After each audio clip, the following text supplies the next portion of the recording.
Well, we began a prayer campaign, a 40-day prayer campaign prior to the provincial election, and with the simple strategy being, and the simple hope being, that God would give us men and women through whom He would work to accomplish His plans and purposes for Ontario. And when we do that in other provinces where we've done that, one of the byproducts has been that we see believers elected to office and God-fearing people elected to office, because we really believe that God sends us men and women of His choosing. And some of those people are people who are sold out to Him, and others are people whose hearts are inclined towards Him. And on election night, we saw Him do something pretty remarkable. Well, we wanted to engage the church in Ontario at large, the ecclesia. We wanted to engage them at large, and we did that.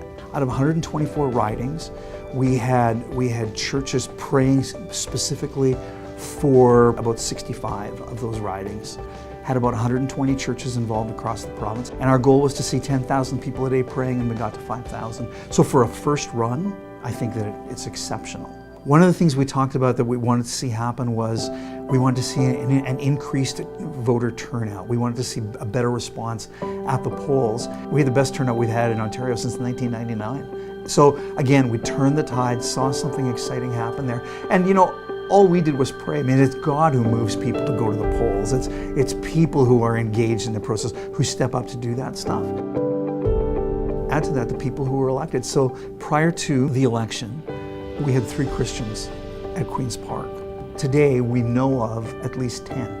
And so we're excited about that. Now, because we've got 10 Christians doesn't mean that, okay, well, our work here is done. So the other piece that we do is we just carry on with Pray On. And so now we're not praying for an election, now we're praying for members. So for the next 4 years, every Monday to Friday, we're praying for a different MPP. Every Monday to Friday, we're speaking life and blessing and encouragement and strength and praying for wisdom and God to direct them and help them to do their job well. Because when they do their job well, regardless of where they sit in the house, it's better for everybody. Go to the prayon.ca website, or if you're watching this in another part of the country, praybc.com or prayab.com or praysk. Sign up and just track along with us with the daily prayers. And I know that it's a grind, right? It's not as much fun as a 40-day kind of sprint. This is more of a marathon. But what happens as God's people pray for elected leaders is absolutely amazing. I have story after story after story when a member, sees the email that comes in that day that these people are praying for you, or I'll send it to one of them who I've got a lot of relationship with and say, so thousands of people are praying for you today. They're scheduled weeks in advance, and the Holy Spirit inspires people with an idea, with a thought, gives them a seed that they go with, and that translates into something that for whatever reason is exactly what that member needs for that day. Now, it doesn't happen every day, but many days.